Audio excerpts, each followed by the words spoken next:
Springtails are good food for small, surface-feeding fish, as well as for small herps, such as microgeckos or dart frogs. They are also excellent additions to a naturalistic vivarium as a cleanup crew. The species shown here is Folsomia candida, a commonly kept temperate species, but most species found in the hobby will thrive under the same conditions. Here is how to culture them. You will need a culture container. It should be a fairly shallow plastic container with a tight-fitting lid, such as this one.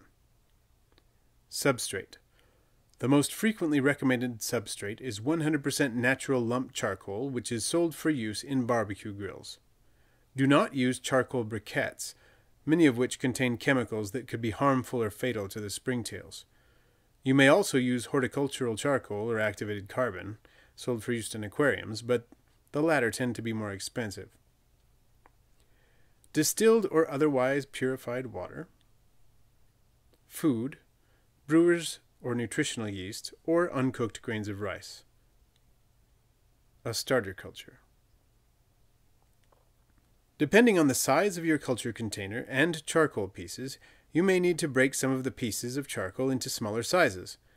An exact size is not critical, but springtails appreciate the greater surface area offered by numerous pieces such as these shown here. If you have only large pieces and decide to break the charcoal, be warned that it is a messy process and take appropriate precautions to avoid breathing the resultant dust, which can be harmful. Add several layers of charcoal to the culture container. Pour purified water into the container to a depth of about 1/2 to 1 inch. Add your starter springtails.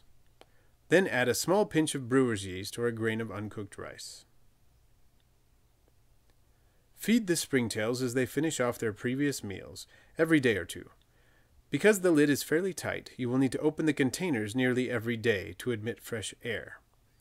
Harvest from the culture at least a few times per month if possible, as this helps keep the culture clean and productive.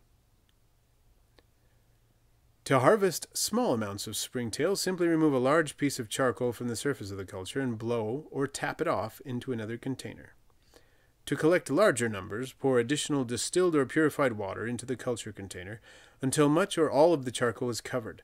The springtails will rise with the water level and can then be poured off, along with some of the water, into another container. The water will probably contain some charcoal dust. To avoid adding this charcoal dust to your aquarium or vivarium, the springtails may be skimmed off from the surface with a spoon or similar tool, or you can blow gently on the springtails, encouraging them to leap into a waiting enclosure. Be sure to keep some springtails in the culture container to restock your culture. As they reproduce quickly, it won't be long before you can harvest again.